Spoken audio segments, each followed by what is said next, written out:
Ooh, do you wanna build a snowman? Ooh, that's my little snowman song for you. This is the tutorial on how to build a snowman. Some basic shape work in Illustrator. We'll start off just like last time by starting a new letter-sized document in the print modality, which is, we can even name him now. We'll call it SnowPERSON, and we will make it an 8.5 by 11 letter size document that is portrait mode with one artboard, no bleeds, make it CMYK color, high resolution 300 ppi, and create. Bing! There it is. So we have a Essentials Classic workspace set up. Actually, it's the same way I closed it down last time. So we've got, let's reset Essentials Classic. When you open it up, it'll probably look like that, all the colors put away. And we're going to work on some just basic shapes first. So let's make a circle. Underneath the rectangle tool are hiding all these other shapes. You'll get to know where things are hiding. This toolbar is kind of like condensed. So underneath any of the symbols that have a little triangle on them, it means that there is a flyout menu or a drop-down menu underneath. And we don't want to make a square snowman. We want to make a round snow person. So we're going to use the ellipse tool. A circle is an ellipse is in the ellipse family, just like a square is in the rectangle family. And a circle is perfectly round, obviously. So to make that shape, we hold down the shift key. You can tell that's happening. I've got this little cursor that's like crosshairs. When I hold down the shift key, you can see the measurements. That's probably because I have smart guides on. I'll show you that. And the smart guides are lovely also because, as you can see, when I was pulling that out, it gives me that crosshairs that lets me know that it's a perfect circle. If I'm holding the shift key down, it constrains it into a perfect circle. Without holding the shift key, I could get some kind of a squashy snow person. I don't mind a little bit of a, I'd like to have a solid base when I'm building a snow person. But when you're rolling the ball down the hill, you really want to try to get a perfectly symmetrical circle. So like that. Once I have that shape made, I can use my selection tool. My V is the key command to access the selection tool. I can use that tool to move things around. I can use that tool to drag out the shapes in different directions. I can use that tool to rotate. You can't really tell when you rotate a circle. It stays a circle no matter which way you rotate it. The bounding boxes, this is called a bounding box. That just shows you sort of where the outer dimensions of the circle are. The extrema points, technically, is what they're called. So that means if you were trying to draw a perfect box around this circle and not cut any parts of it off, you could go right on those lines. What else? So that's basically making my shape. Now, if I'm using my selection tool, if I click on the shape, it is now selected. If I click off the shape, it's deselected and the bounding box goes away. So sometimes people can't figure out how to shake that circle or that shape off of their cursor. It just gets stuck. And notice again, my cursor is an arrow when it's deselected, and when I click on there, I get other signals. What else? Okay, so obviously to make a snow person, we've got a big circle on the bottom. Personally, I like mine to be, like I said, I like mine to be just a little bit squashy like that. That's just me. And, but a white filled circle with a black edge, it's a little bit one-dimensional. And maybe you're very minimalist and that's the kind of snowman you want, but let's make it a color. Over here at the bottom of the toolbar, again, are my color window, color squares. What those are called? Color choice, color selection boxes? I don't know. Anyway, that's where you pick your colors. Color picker, I guess. whatever one is in front is the color that you're picking at the time, and it consists of two different kinds of colors. You've got a fill color and a stroke color. So right now I just switched. I put the stroke in front. So if I change this, that'll change the outline that's around my shape. And if I swap them now, I've got a, whoops, while I'm selected, if I swap them, I've got, I swapped the colors. Now it's filled with pink and outlined with white. You can also choose your color up in this options bar at the top in the toolbar, and you can also shift that color by using any of these color tools. There's three different, I'm thinking, is there more? There's three basic color palettes that you want to use. One is just called color, one is called color guide, and one is called swatches. Separate that out, put those guys back. So those are the three different color things, color picking ways. I am a huge proponent of using the swatches panel. Here is why. If you, I also like the color guide, but if you use this, what the swatches panel does, it saves your colors. So for example, I just selected this pink randomly by double clicking on the pink. That gives you this color picker, and I just picked out a color. But now if I want, I go away, I do some other stuff, I want to make another thing that's that exact color, it might be hard for me to find that color again. So while I have the color selected here, it's in the front on these color selection tools over here. It's in the front of the little swatches display. While it's on top there, I can go up to the corner of swatches and make a new swatch, and it will ask me if I want to make it this color. There, if I want, I'm like, I'd like to shift it a little. I want it to be a little more purpley. And then I say yes, and boom shakalaka, right there it is. It's kind of hidden in the middle of the swatches panel, but you can tell that I made it. It's got this little diagonal corner tab, which means that it's a global color. Whole nother thing. But when you make a color yourself, that's the default. So you'll see that little diagonal tab. And then, art directors and artists, we're a picky bunch. So in my opinion, only, there is, not only, you've got these built-in colors that Illustrator picks for you. They're very nice. They're sort of candy colors. It's a little bit like the colors that are available in the crayon box, and much like the colors that are available straight out of the crayon box or straight out of the paint tube, somehow they're a little boring. They're not custom. They're like out of the box colors. So oftentimes I go up to the swatches panel and I select all unused, which selects all the colors that I have not put into my document yet, and I just get rid of them. I don't need those out of the box paint box colors. I don't need them one bit. If I start off with my black, my white, my null color, which is no color, my registration color, which I will explain later, then I can create my own colors, and I know that they're all there, that they're hand picked and hand chosen by me, and therefore the best colors in the whole wide world. So make swatches and save them. It saves you hours of labor of trying to match the exact green in the leaf that you drew 2 days ago if it's saved in your swatches panel. The other thing that's nice, this color guide over here, this guy is so smart. Everybody's a guy. I don't know why. I'm very male oriented right now.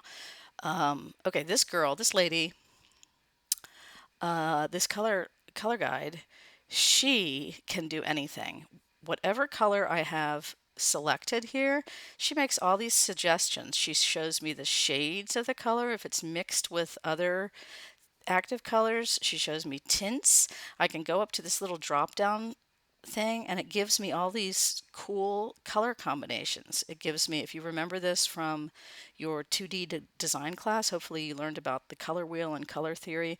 It gives me complementary colors. It gives me analogous colors. It gives me monochromatic colors. It gives me shades. It gives me some color palettes that were made by other people.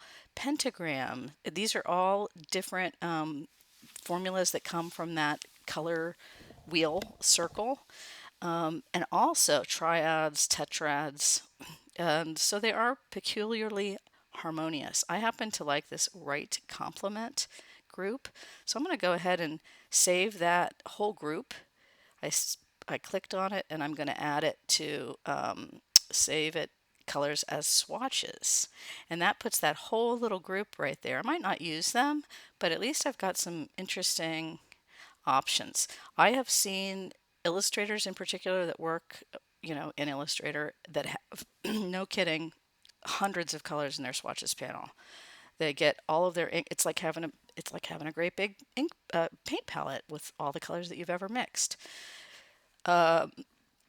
What else? There's also some magic tools in here to access color palettes that have been pre-designed on the web for you. You can go out to that's up here. This little symbol that looks like books shows you swatches libraries, and you can go for some other pre-built color combinations. I'll repeat that again later.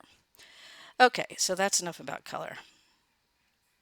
What's the moral of the story? Swatches. Swatches is all you need to know. Just say swatches. Fall asleep tonight muttering swatches to yourself.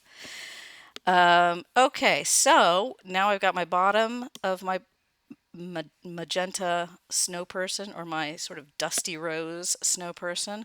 I'm going to make another circle, so I could come over here and bing bang boom make another circle. I've got that same color selected, so everything I make and draw while that's selected is going to be the same colorway with a pink inside and a white stroke. I really don't want that white stroke. I'm going to make it null. I'm going to make it an invisible stroke. Oops.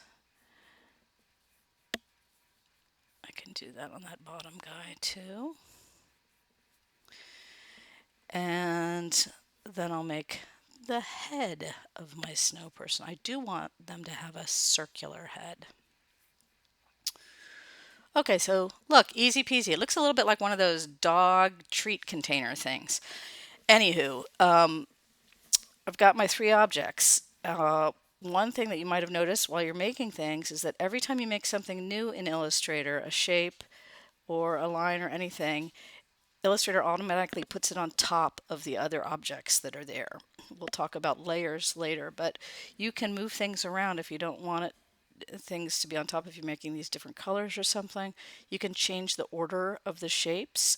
So if you want to hide a part of a shape or something by tucking it behind, I think of Illustrator a lot as if the things I make in here are made out of cut paper, because they really do overlap and kind of work in that way. So if you want to rearrange them, you can go up to Object. Whoops, I got to click on my object, nothing selected. Okay, I can't do anything with an object if it doesn't know which object it is. So I can arrange, and I can send my object to the back, all the way to the back. I can bring it all the way to the front. I can, if it was sandwiched in between two others, let's see if this, we'll make this a different color. So if this middle guy is sandwiched in between, if I want to send this blue one, let's see, behind one but not behind the other, I can just send it backwards and it'll go back one level. So you get the drill. Object arrangement is under object, or the sort of hierarchy. Okay, I've got them all selected. Look at this. I'm going to select them all and make them all the same color by just picking the color when they're all selected. So with your selection tool, you can select one object at a time by clicking on it. You can select a group of objects by dragging your cursor. All it has to do is touch them a little bit, like I could just go like that, and that still touches parts of them, so it will select everything that it touches. Once I have those all selected, if I want to, I could also go under Object and group them, and that way they will be forever moving as a unit. If I want to rearrange them, now they're all connected. That's important when you get to complicated illustrations and you want to keep something all together, all the components of a face or something. You might have hundreds of little bits and pieces and you want them to stay together. So you can group objects, and then you can group groups. You can make, bigger and bigger and bigger groups.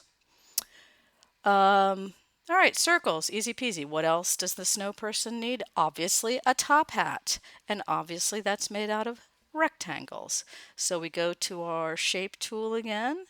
And notice that it's teaching you all the time, it's teaching you the key command. So rectangle, for some reason, is an M. Why is a rectangle an M? You come up with a reason for that. I can't think of one. And we want this top hat to be black. So while it's still selected, jump over to my swatches, make it black.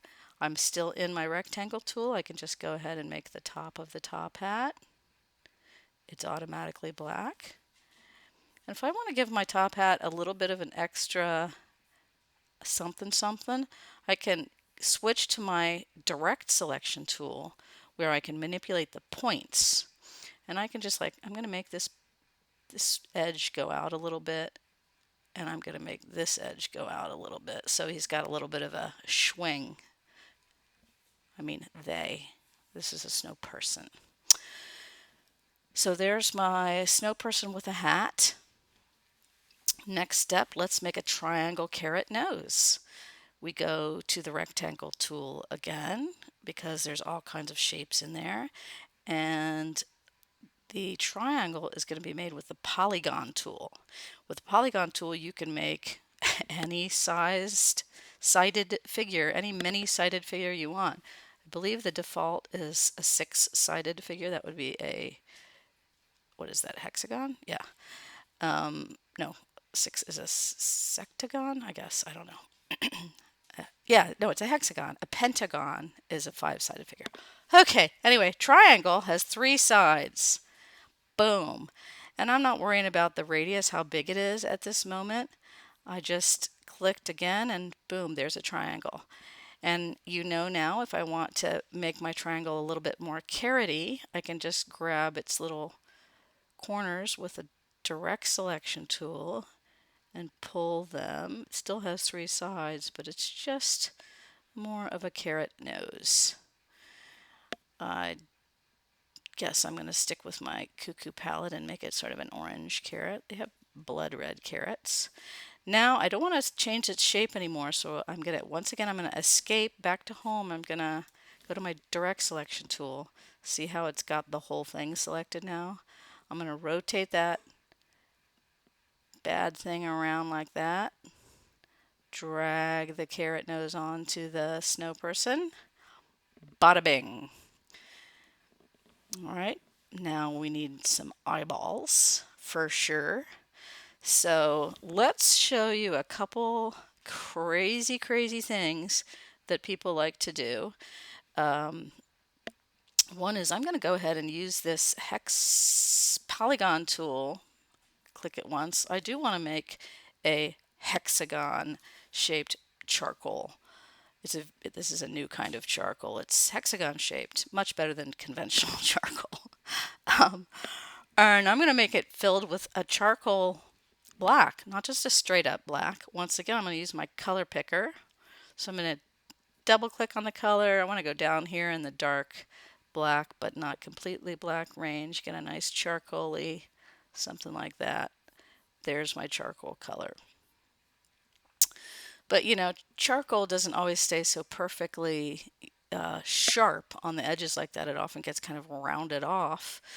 So right now, there is no stroke outlining this, but we could change our outline to something that has a little bit of texture. Oh, look what I did. I did not save my charcoal color as a swatch. I'm going to do that now. Go to swatches, new swatch.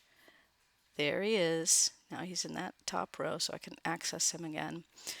So I'm going to use some kind of a more jiggy-jaggy line, not a smooth line.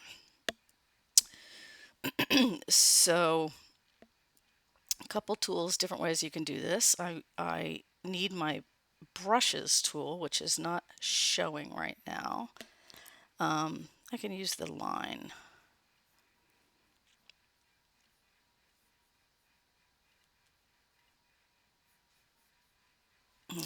No, I gotta have the brushes, sorry. All right, I'm gonna get my brushes window out. So window, brushes. And the brushes symbol, when it's closed up in your little tool palette here, it looks like a can, a paint can with brushes sticking out of the top, and they're all different shapes, which it took me a while to figure out what that was. So the brushes shows you a bunch of different line qualities. It's like your mark making exercise when you were a freshman. We've got the basic line. Nobody wants to be basic. And then we have it's literally called a charcoal feathered line. What could be better for charcoal than a charcoal line? So I'm going to pick that line.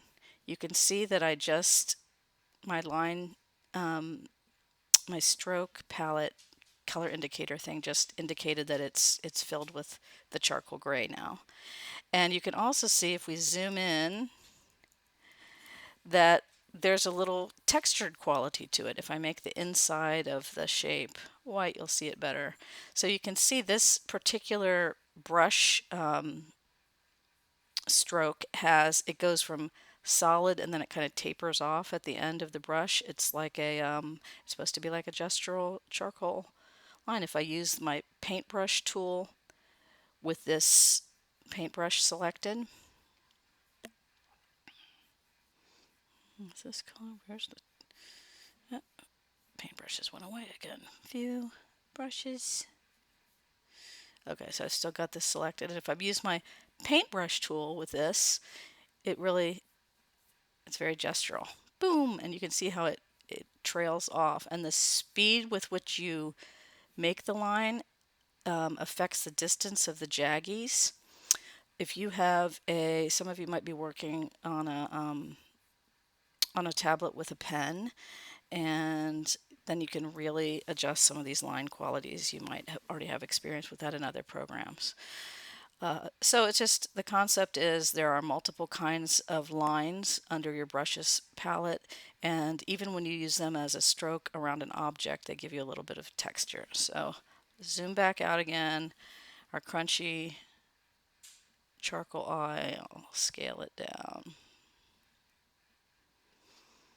All right, so one of the beauties of using an automated machine to make your artwork is you don't have to do a lot of repetitive tasks over and over.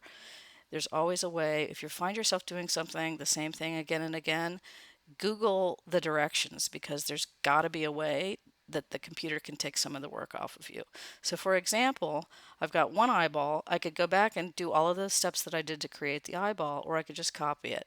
So just like copying and pasting a word in a Word document or something, if I use Command C, I copy it, or if I go up to Edit, I can go Edit, Copy, and then I can click somewhere in the document to unselect it and go Edit, Paste, and there's my other guy. As a default, the Illustrator will paste it in the object in the center of your workspace of your artboard. If you get lost, that's where the thing is. The other, even easier, this is such a time saver, is you select the object. Sometimes it's a little bit hard to get a hold of the object and not grab one of its points if it's small. You can zoom in, that makes it easier sometimes. So I'm just going to grab this object and then I hold down my Option key and drag. So I'm going to type these helpful hints, Command or Control C is copy, Command or Control V is paste, Command or Control X is cut, and if you've cut something, wow, if you've cut it, you can also paste it, but it gets completely rid of it. So you can copy it and it'll leave it there. You can cut it and get rid of it. Either way, you can paste it. Or you can save yourself some work and hold down Option key and drag, and that makes a copy. I think I said in the last tutorial you might want to watch this whole thing, get the gist, and then watch it again as you try to repeat step by step, and you can take notes, things like key commands. The other key command I mentioned before that's critical is Command Z, which is undo. I've seen people do something like make one mistake and then throw away their whole project because they didn't know how to get rid of it, instead of just going Command Z and undoing that one step. So, important key commands for a beginner. All right, so I've got these two little eyeballs, move them down onto this person. Let's make them have some stick arms so we get a chance to use some lines again. You can do that with the line segment tool. If we're still in our, where is my god dang, you know what, let's put the brushes back in there. Okay, like I said, Lemon, don't do the same thing over and over, and stick it in there in the blue. Okay, now he's hooked, so he will be there. Okay, still got that feathery charcoal quality line. So maybe there is a gray wintry branch around, and I drew a straight line segment, the basic line, but if I click on that feathery line, it'll be line style, it'll be converted. So that's sort of twiggy looking. And again, I could use the paintbrush if I want to and paint with that same color and style to add my other little fingery twigs. You know, when you're looking for the snowman stick, you've got to find the perfect one that looks like a hand. Got a little knob on his shoulder.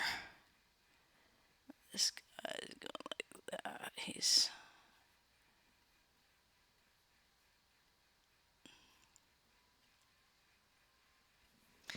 all right. Boom, shakalaka.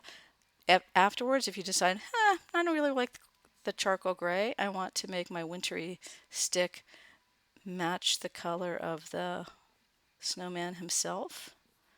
Oops. Doesn't need a fill. He's only a stroke. Those are not shapes. Those are lines.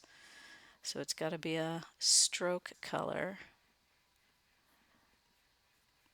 And you can tell I went back in and added some different lines. These were all like selected at once when I changed the color, but I didn't select that little shoulder scapula. So it's nice when you are working on details to be able to zoom in like that. Oh, let's tell you the key commands for zooming again. Zoom out. Also, on my trackpad, I can do the finger pinch thing, and it zooms in and out of my screen. I'm a dork, and I use the trackpad a lot. So to zoom in is I've already forgotten, Command or Control plus. Sometimes when I don't really realize what my hands are doing anymore, they do it by automatically. So I'm like, what key was it? Command? Oh yeah, Command. Command or Control. Good Lord.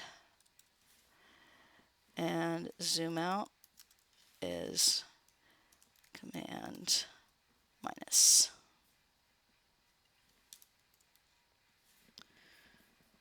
Easy peasy. Important. Memorize those Johns. What else? Little smile for the fellow. You know, you can get creative now. I'll give you some time. You can make all kinds of creative decisions. Like I'm always a big fan of the SpongeBob teeth. Make them a little rotated.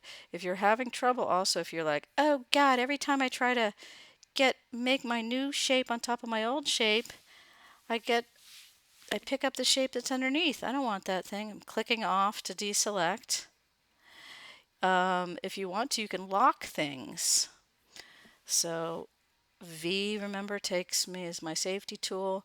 If I want, for example, I want these blue snowman bodies that are all grouped together, I can go up to Object and lock my selection.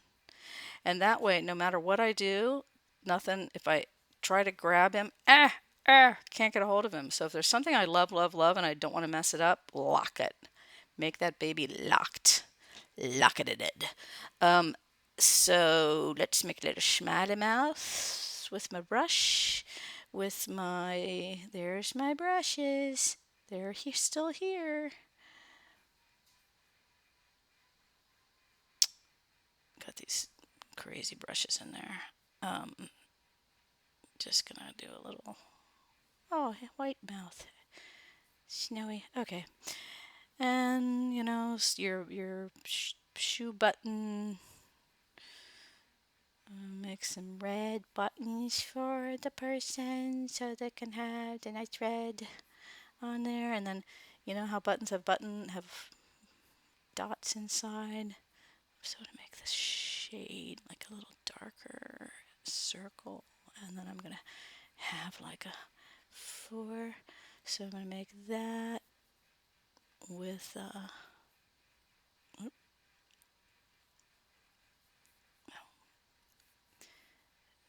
color. And I want to duplicate that, so I'm just option drag, option drag, option drag. You don't have to make buttons, but if you want to, you can. Oops, undo, I didn't mean to do that. V, click out of there.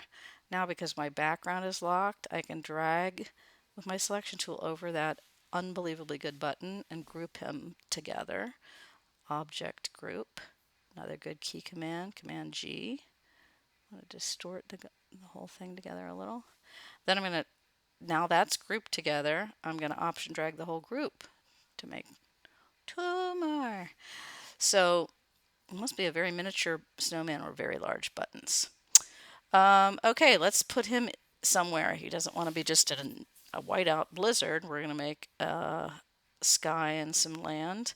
So I'm going to take a rectangle and make a great big right lined up with the edges. Oh God, it's the blood red tide. It's night. It's going to be black. And I'm like, oh no, that's all in front of the everything. Oh, what can I do? Send it to the back. Arrange, send backward, send it all the way to the back. And guess what's, oh, it did go behind. I thought it wasn't going to go behind my locked item, but it did. But you know what? Can't see the top hat in pitch black night. Should I make it a little bit, I'll make it purple. More of a Grateful Dead kind of a jester hat. And you can go ahead and decorate the snow if you want. Maybe you want to make a little shadow for him with an ellipse, make that gray. If you want to, look at this, you can play with the gradation tool. That's here. You can actually make and save a gradated color if you want. The gradation tool will automatically give you a gradation popping up here in your color palette. Whatever color you're on, it will gradate that to nothing. So I can select my ellipse and then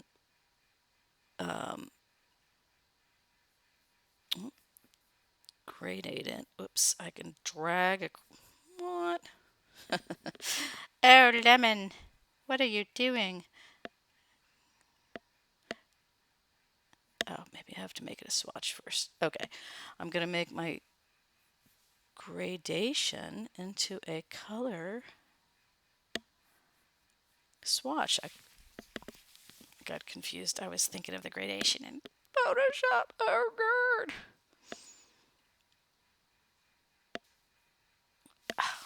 Where is my gradation swatches? Make. Okay. Cuckoo. Maybe I need to have a color in the background.